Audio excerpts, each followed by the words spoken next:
So, a couple of weeks later, since the last little clip I shot, here is the Marantz, which is an SD1000 or an SD1020. eBay find, not working, and so my hope is that I'll get this sorted out. I've ordered up, I have a belt kit already arrived in the mail, and I have a full repair manual for it that I found online. So yeah, I'll get stuck into this. It's cosmetically in excellent condition, and all the screws for the case are all there, so if anybody has been in it messing with it, they have been very good and put all of the screws back. Obviously my hope is that nobody's been in it, and so we'll start off and see if we can get this guy back in action. And this is going to be obviously the mainstay for playing cassettes on the old retro HiFi. Well, no surprise guys, I had a look inside and the belts are literally gone rock hard. They just break like little pieces of spaghetti. So the one really disappointing thing about the repair manual is it goes into all sorts of details about how you set everything up electronically. It doesn't show you the procedure for how you get the mechanical drive out and how you replace the belts. That would have been extremely useful, but we don't have that information. The other, if you like, challenge in setting it all up at the end of the day is it's based on a series of 7 or 8 special tapes with tones on them, and you obviously play the tapes back in the drive, and then you scope up to make sure you get all the speed and the line azimuth and everything is all properly set up. So I don't have any of those tapes either, and I doubt very much that I'd ever find them. However, we're not at that stage yet. First is, how do we get this mechanical drive mechanism out of here to the point where I can replace the belts. So I might be in with a chance here. The actual main motor with the pulley is fitted with 3 screws, so that comes off. Then there's a small belt that goes around this idler onto the main motor shaft, and the main one which goes around the flywheel and goes onto the larger part of the shaft here. The flywheel is held on with a bracket here which I had to take off, and the screw on this end was easy, but in this one it was tricky because it's underneath the circuit board, so that was a bit of a pain. So I've done that. I've cleaned up. There's a little idler roller down here, and grease had oozed out of the bearing in here and all over this rubber, so I cleaned that up, and I cleaned up the surface that it runs on. I cleaned off the surface of the flywheel with alcohol and let it dry, and yeah, I'll give a quick clean on the spindle of the motor, and then we'll see if we can put it all back together. So one is cautiously optimistic at this point. So hopefully we're there. So I've got the this idler belt on here which goes to the upper part of the pulley, which you probably cannot see, and then there's the nice chunky drive belt that goes under the main flywheel and goes under the lower part of the motor pulley. Looks okay. The only thing I'm a little bit nervous about is this rear screw here.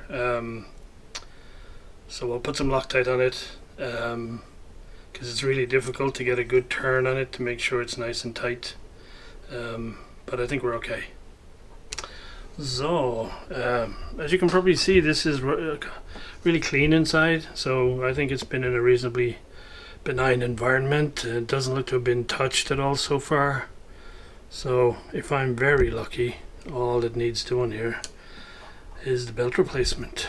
Anyway, we shall see. I'm sure the lights behind the VU meters might need to be replaced. We'll get to that if everything else works okay. Okay, time for the big test here. Hopefully no belts will go flying off or anything when we power up.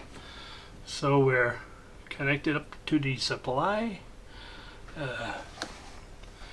We're powered up, but we have no lights here as I expected, so we'll deal with that later.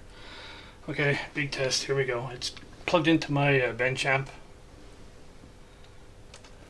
You ran up and bit me like a snake.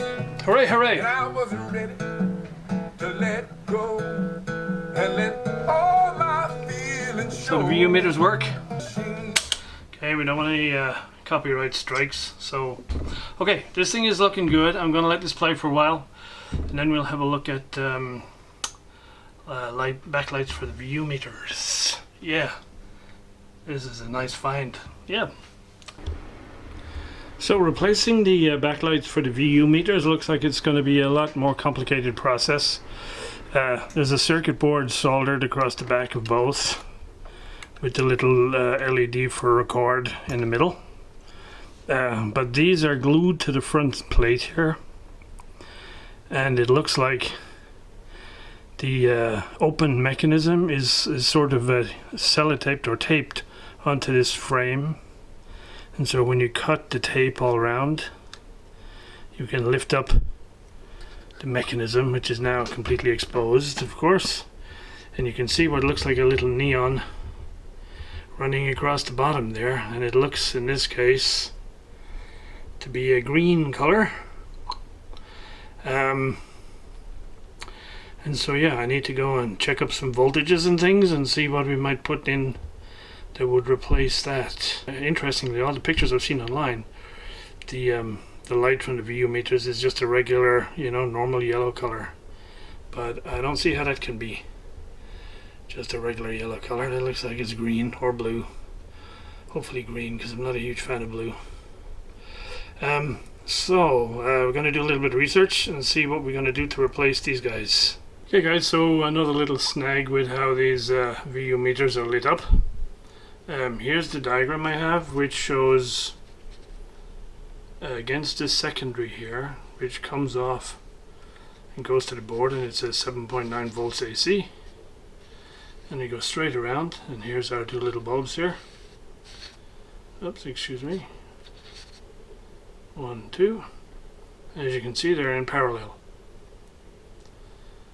But unfortunately, the way my board here is done, there's additional wire added, and there's tracks cut, and when I follow it all out on a piece of paper, it turns out that these are wired in series. And when I do a quick power up and check here, this 7.9 volts is more like 3.9 or 4, and that's measured with a modern meter. So if I was using a moving coil meter, it'd probably read even less. So not quite sure what's going on here. Well guys, replacing the light in the VU meters is turning out to be a major exercise. Something I thought was going to be dead simple. So I had the wrong circuit diagram, I had the wrong manual. I got the correct one, and sure enough it shows everything in series. It's driven off a straight DC supply. So the problem is the little light bulbs that are in there that are popped.